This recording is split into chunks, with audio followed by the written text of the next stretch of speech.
इस फेंकनी पर एक विशेष प्रकार का विष है। पाटलिपुत्र में कभी भी इस प्रकार के विष का प्रयोग नहीं किया गया और न ही इस फेंकनी की बनावट यहां की है। जो भी वरहमीर को छुड़ाने आए थे उन्होंने हमारे रक्षकों पर इन्हीं फेंकनियों द्वारा प्रहार किया और उनकी हत्या कर दी। यदि इस विष के संबंध में हमें और अधिक जानकारी प्राप्त हो जाए तो हमारे लिए यह पता लगाना संभव हो सकता है कि वो हत्यारे कौन थे और उन हत्यारों के माध्यम से हमें कदाचित यह ज्ञात हो सकता है कि आचार्य चाणक्य को कहां छुपा के रखा है। क्योंकि पाटलिपुत्र के निकास द्वार पे सुरक्षा के इतने कड़े प्रबंध और नियम हैं कि आचार्य चाणक्य को वहां से बाहर ले जाने का साहस शत्रु कभी नहीं करेंगे। आचार्य हैं और इसी नगर में कहीं हैं। तभी भूमिगत सुरंगों पर दृष्टि बनाए रखो, पुरानी भी और नई भी। ये फेंकनी और ये विष दोनों ही पाटलिपुत्र के बाहर से लाए गए हैं, तो संभव है कि वरहमीर को मुक्त कराने के लिए किसी को पाटलिपुत्र के बाहर से बुलाया गया था।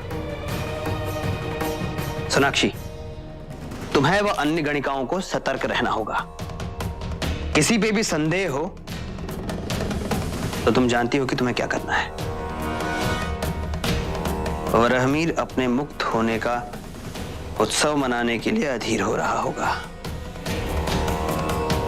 सुनिश्चित करें कि वो ये उत्सव अकेले नहीं, हमारे साथ मनाए।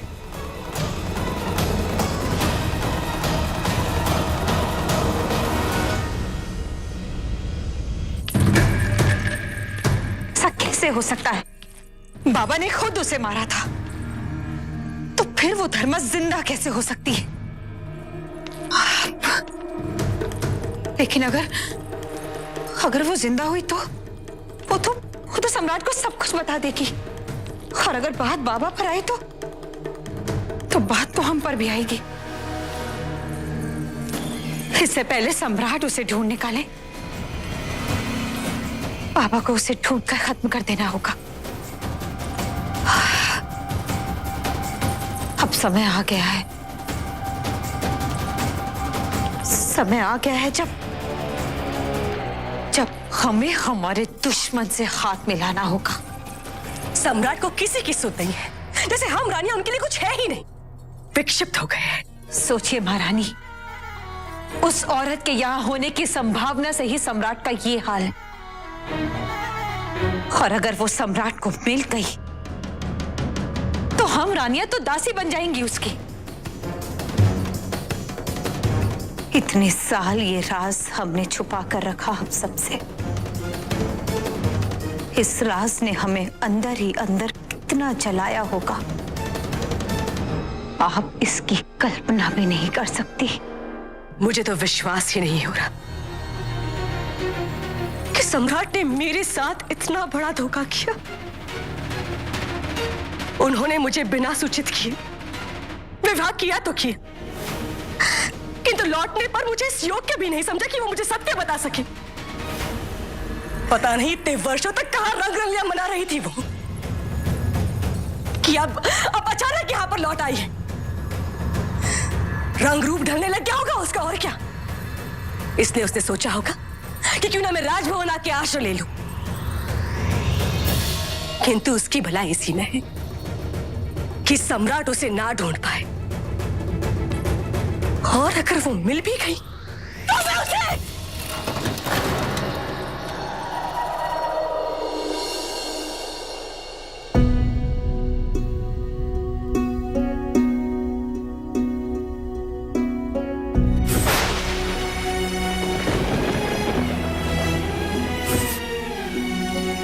जानती हो, इतने वर्षों के पश्चात तुम्हें जीवित देखने की प्रसन्नता से अधिक मुझे दुख क्यों हुआ? क्योंकि तुम्हारी खोज मैंने स्वयं नहीं की। अपने ही दुख में जीता रहा मैं, किंतु आज केवल यही सोच रहा हूं, इतने वर्षों तक तुम कहां थी, किन दुखों को भोगती रही होगी। क्या सोचा होगा तुमने कि मैंने अपना वचन नहीं निभाया, तुम्हें वापस लेने भी नहीं आया।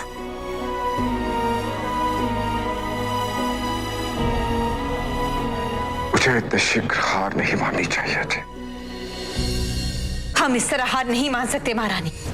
हम समझ सकते हैं उस रात जो हम पर बीती थी आज वो आप पर बीत रही है, लेकिन वो धर्मा वो हमसे हमारा अधिकार नहीं छीन सकती। लेकिन हमें कुछ तो करना होगा और उसके लिए आवश्यक है कि हम एकजुट होकर एक दूसरे का साथ दें।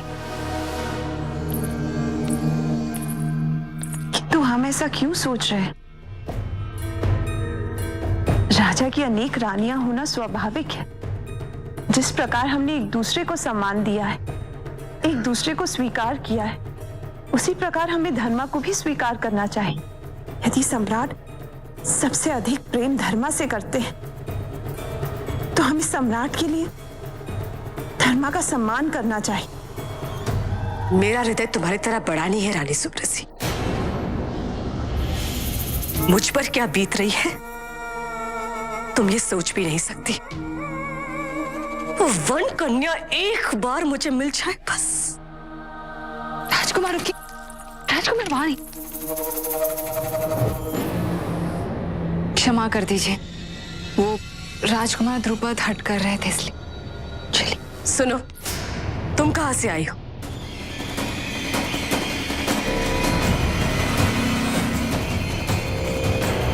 सेविका पर संदेह करने की आवश्यकता नहीं। तुम जाओ सेविका। जी आई। इसका पति तो कहीं दूर रहता है, ये धर्मा नहीं हो सकती। सच कहा। अगर ये धर्मा होती तो सम्राट से भेंट करने के लिए इतने दिन दासी बनकर छुपने की क्या आवश्यकता थी? मैं ये तो नहीं जानता कि तुम इतने वर्षों तक मुझसे दूर क्यों रही। कोई तो विवशता रही होगी तुम्हारी, लेकिन आज इतने समीप आकर भी मुझसे क्यों छुप रही हो? इस बार मैं तुम्हें खोने नहीं दूंगा और तुम्हें इतना प्रेम करूंगा कि हमारे इस वियोग का एक भी क्षण तुम्हें स्मरण नहीं रहेगा।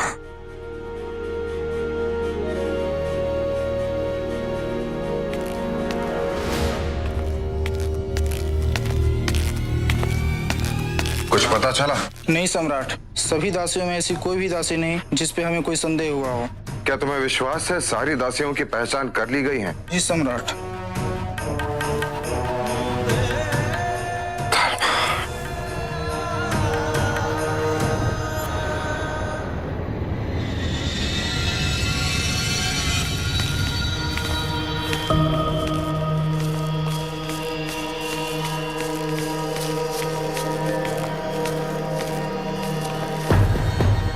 तुम्हें पूरा विश्वास है ना कि वो गोपनीय मार्ग यहीं कहीं निकलता है?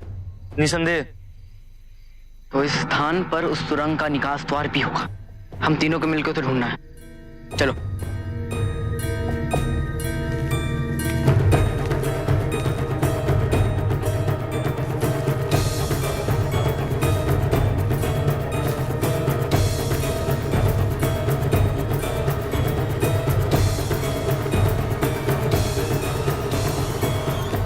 चाणक्य का अपहरण हमारी योजना का अंग नहीं था, लेकिन अब लगता है कि तो और भी अच्छा हुआ। बधीरस, किंतु हमें सतर्क रहना होगा। चाणक्य की अनुपस्थिति से किसी न किसी के मन में संदेह अवश्य उत्पन्न हुआ होगा।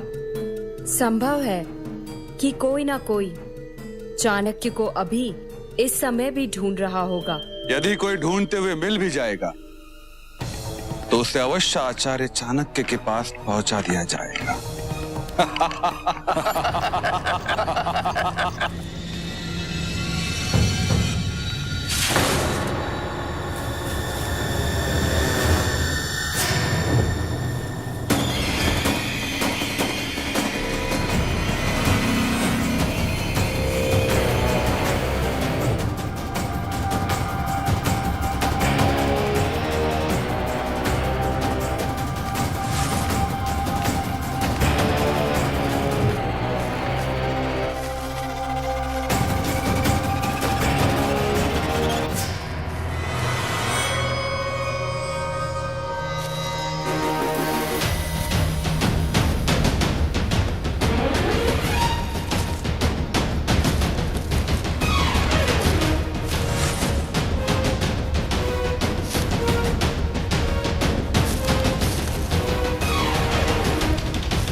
बिंदुसार ने मेरी गर्दन पर तलवार रखकर अच्छा नहीं किया।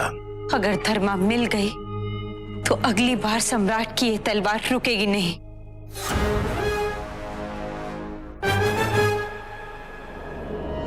ये धर्मा कोई ना कोई चाल तो जरूर चल रही है, क्योंकि अगर वो इस राजमहल में होती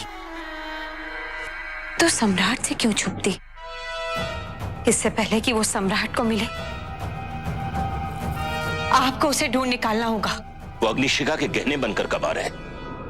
आपको क्या हो गया है बाबा? हम आपसे धर्मा के बारे में बात कर रहे हैं और आप हमसे अग्निशिखा के गहनों के बारे में बात कर रहे हैं। हमें कोई दिलचस्पी नहीं है उस अग्निशिखा के गहनों और कपड़ों में कि तो वो कहाँ जा दिलचस्पी रहे हैं। लेना शुरू करो। अगर वाकई बिंदुसार का भ्रम हकीकत है और धर्मा जिंदा है और इसी महल में है, तो सिर्फ अग्निशिखा के गहने ही हमें उस तक पहुंचा सकते हैं।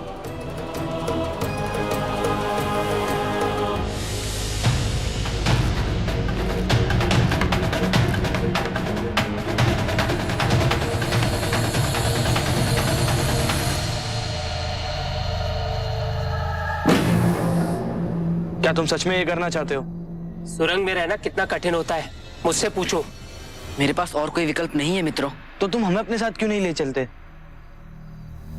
नहीं, इसके आगे मुझे अकेले ही जाना होगा। तुम दोनों मेरी प्रतीक्षा करो, और यदि मैं ना लौटूं और तुम्हें संदेह हो कि मैं किसी संकट में पड़ गया हूं, तो एक ही व्यक्ति है जिन्हें तुम इसकी सूचना दोगे। वो है आचार्य राधागुप्त। वचन है तुम दोनों को।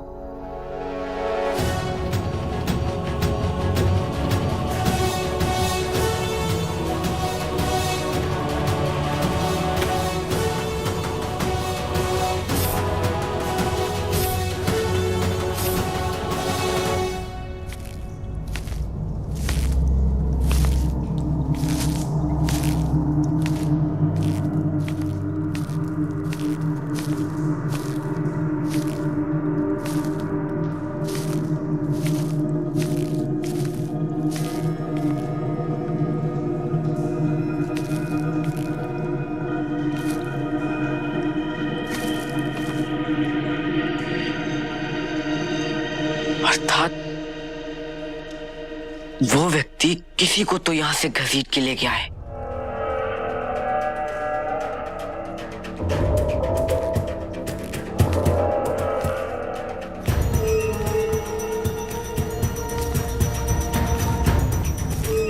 आचार्य,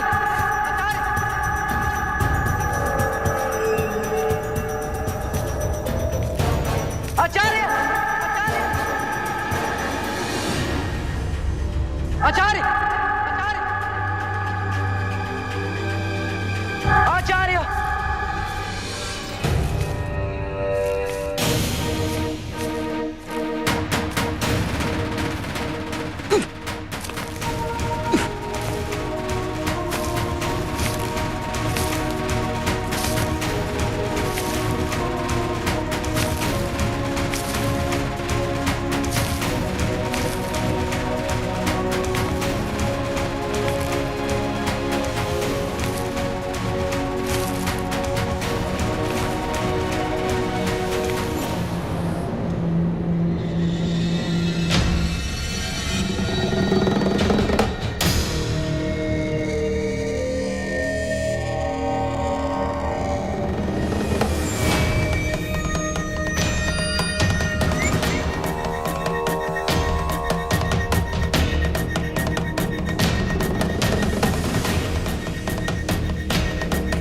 ये नहीं हो सकता।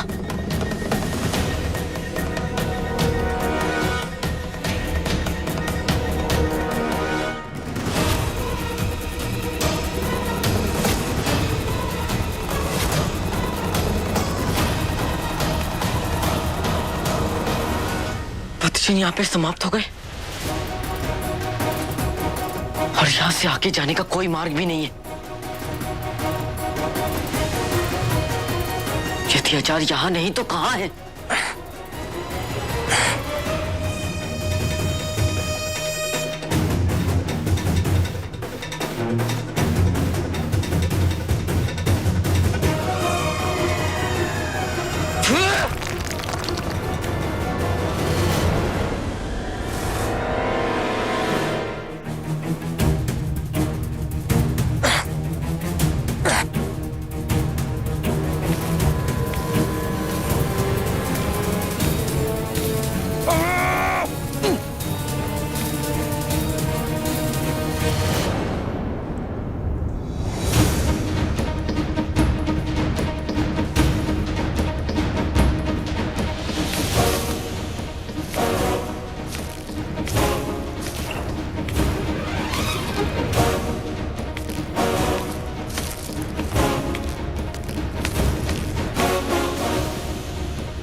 ये सुरंग तो वर्षों पूर्व बनी थी, राजभवन के साथ साथ।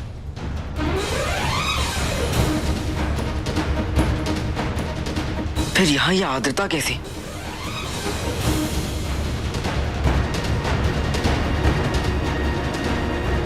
कहीं ऐसा तो नहीं कि इसका निर्माण अभी हुआ हो? उस पार जो है उसे छुपाने के लिए। अशोक वापस आ गया है, मुझे कुछ करना होगा, उसे अपनी उपस्थिति का बोध कराने हेतु।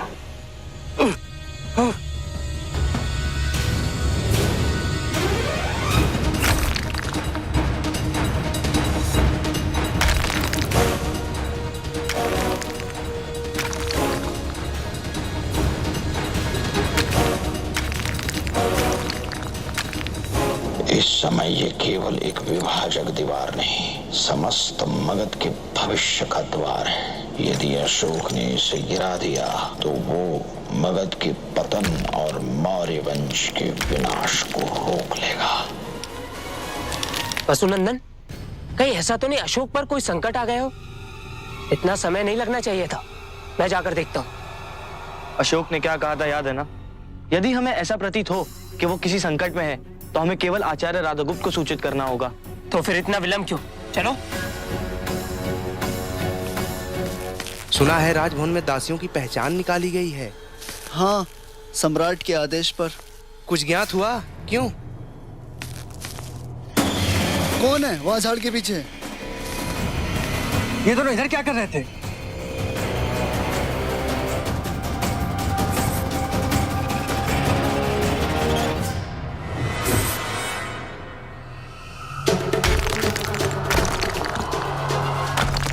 हे मौर्य वंशी, हे मगध के संरक्षक, तुम ये विभाजक दीवार तोड़ दोगे, मुझे विश्वास है।